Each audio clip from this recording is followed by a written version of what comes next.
बिस्मिल्लाहिर्रहमानिर्रहीम। अस्सलाम वालेकुम viewers.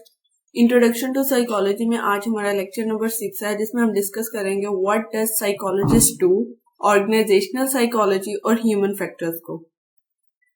What does psychologist do हमारा प्रीवियस टॉपिक ही कंटिन्यू है, जिसमें हमने देखा कि साइकोलॉजिस्ट क्या करते हैं। सर्विसेज प्रोवाइडर्स होते हैं इंडिविजुअल्स को, ऑर्गेनाइजेशंस को, टीचिंग और रिसर्च को। अगर हम बात करें इंडिविजुअल्स को कैसे सर्विसेज प्रोवाइड करते हैं, तो थ्रू क्लिनिकल साइकोलॉजी, साइकेट्री और अदर मेंटल हेल्थ प्रोफेशनल, जो कि हमने अपने प्रीवियस लेक्चर्स में ये डिस्कस किया है।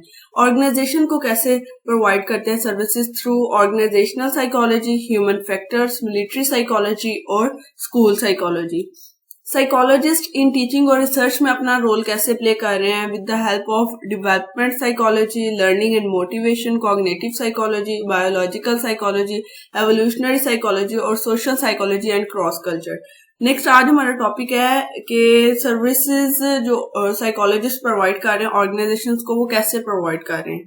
तो हमने देखा कि इंडस्ट्रियल और ऑर्गेनाइजेशनल साइकोलॉजी, इसमें हमने बात की ये ऐसी साइकोलॉजी, फील्ड ऑफ साइकोलॉजी है जो कि वर्क प्लेस इन्वायरमेंट को मोर प्रोडक्टिव बनाती है। जिसमें हमें पता है कि ऑर्गेनाइजेशन का मतलब है कि group of people at a particular place to perform a specific task, और जो साइकोलॉजी है वो हमें पता है बिहेवियर और मेंटल प्रोसेस को समझना।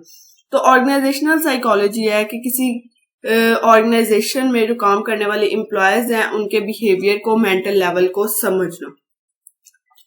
इंडस्ट्रियल या ऑर्गेनाइजेशनल साइकोलॉजिस्ट क्या है?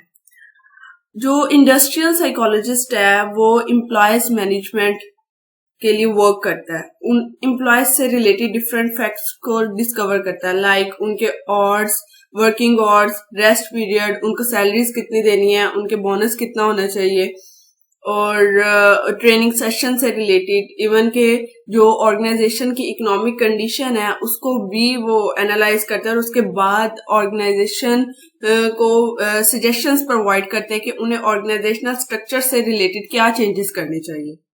ऑर्गेनाइजेशनल साइकोलॉजिस्ट जो है वो ना सिर्फ जो इंडस्ट्री में या ऑर्गेनाइजेशन में काम कर रहे हैं सिर्फ उनके बिहेवियर और मेंटल प्रोसेस को नहीं समझता, बल्कि जो न्यू एम्प्लॉयज आते हैं, न्यू कैंडिडेट आते हैं जॉब के लिए, उनके साथ भी ये मीटिंग कंडक्ट करते हैं, जिसके बाद ये डिसाइड करते हैं कि वो एम्प्लॉय, वो जो कैंडिडेट है वो किस जॉब के लिए परफेक्ट है, और वो क्या जो अपने जॉब है वो कौन सी जॉब अच्छे तरीके से परफॉर्म कर सकते हैं। तो ये इंडस्ट्रियल या ऑर्गेनाइजेशनल साइकोलॉजिस्ट जो कि ऑर्गेनाइजेशन या किसी भी वर्क प्लेस इन्वायरमेंट में बहुत ज्यादा रोल प्ले करते हैं, और जो कि सजेशंस प्रोवाइड करते हैं ऑर्गेनाइजेशंस को या इंडस्ट्री को कि वो अब क्या करें। नेक्स्ट हम देखते हैं ह्यूमन फैक्टर साइकोलॉजिस्ट। इसको हम इर्गोनॉमिक्स भी कहते हैं। ये कॉम्बिनेशन ऑफ टू वर्ड्स है। ये फर्स्ट इर्गो मीन्स वर्क और नोमोस मीन लॉ। तो कॉम्बिनेशन क्या बना? लॉ ऑफ वर्क, काम करने के तरीकों से रिलेटेड। अब जो अगर हम बात करें ह्यूमन फैक्टर साइकोलॉजी की, तो इसमें क्या होता है कि इसमें एक साइंटिफिक डिसिप्लिन के थ्रू ह्यूमन के बिहेवियर को, उसकी कैपेबिलिटीज को अंडरस्टैंड किया जाता है। उसके बाद किसी प्रोडक्ट को, किसी भी चीज को डिजाइन करने के लिए, किसी सिस्टम को डिजाइन करने के लिए अपनी साइकोलॉजिस्ट अपनी सजेशंस प्रोवाइड करते हैं, ताकि कोई भी ह्यूमन है वो उसे इफेक्टिवली सेटिस्फाई होकर यूज कर सके। ह्यूमन फैक्टर साइकोलॉजिस्ट बेसिकली करते क्या है कि किसी भी मशीन को, किसी भी प्रोडक्ट को, किसी भी सिस्टम को डिजाइन करते हुए उसके ऑपरेशंस को फैसिलिटेट करने की कोशिश करता है, ताकि कोई भी जो पर्सन है, कोई भी जो पीपल है, वो इजीली, इफेक्टिवली और सेवली उस प्रोडक्ट को, उस मशीन को या उस सिस्टम को इवेलुएट कर सके।